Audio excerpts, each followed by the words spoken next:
The leather soles go shuffling in, stinking of smoke and 10-cent gin.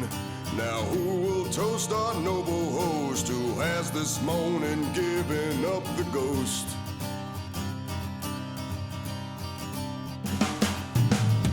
The wooden coffer, hand to hand, kind words are offered, silent prayers, but she is satisfied the most while stabbing madly at the roast. The river bed on the eyes of Eve, the sons of Cain receive no reprieve.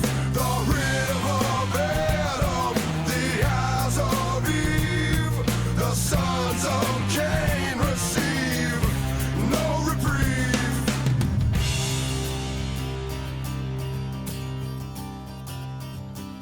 So, to pick up where we left off in a brief little recap.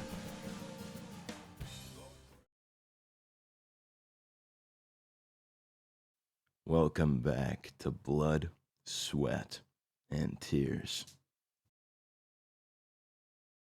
As the party exits their cell, they head outside and fight off the remaining British soldiers. After the battle, the party is then brought to a cabin known as the Safe House. Once they reach the Safe House, the party sit at a table and decide to catch up with each other. Lymewell tells them about how he and Sarah haven't been on good terms as of late, and how he never expected how much he'd struggle with the bond of her and his son after the time they've been gone. He then tells them that while it was only a year since they've parted, he's been feeling the 9 years catch up to him. Nathaniel then asks him if he's lost his dream of freedom, to which both Lymewell and Nashun tell him that times have changed, and they aren't the same people he once knew. Bard then tells Nathaniel about how times have been for him, and that he's been stuck in this world, and that he worries what the state his family will be in by the time he's even able to return. After some silence, Bard, Lymewell, and Nashun head outside, and Nathaniel decides to rest for the night. Lymewell and Nashun then go walking into the woods and come across a tree with a couple people down the hill. They investigate who these people are and notice that they are British soldiers, and that one of them had brought Scrappy Boone with them. Bard catches up with them and they devise a plan to save Scrappy. While Lymewell was distracting the soldiers, Scrappy was then tied to a horse, and when Lymewell tried saving, he ended up launching into a tree. The three eventually save Scrappy and interrogate the soldiers, to which the older soldier shoots himself the moment he's grabbed. During their questioning with the younger soldier, they find out that the Mind Flayers had returned and planned to take over the world. Nathaniel, after awakening from a nightmare, is told by Truth that his name was called outside, and Nathaniel meets up with the rest of them.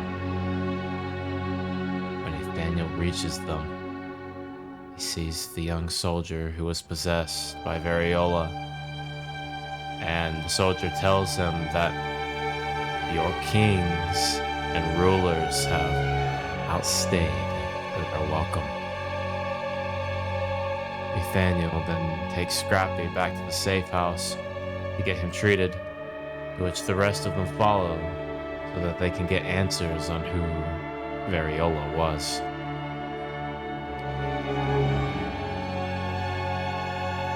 Reunited the party was, but feelings from before are not truly the same.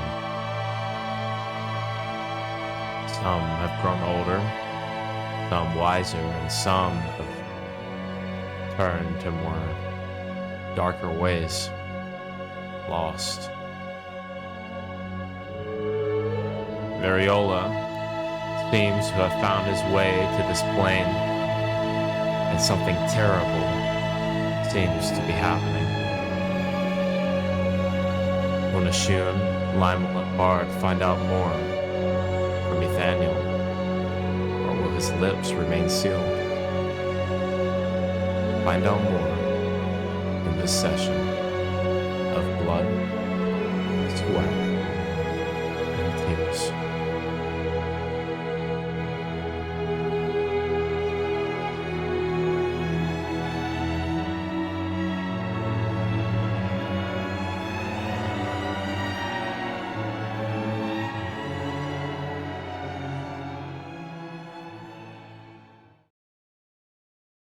Hey, this is Guitar Bard from Blood, Sweat, and Tears.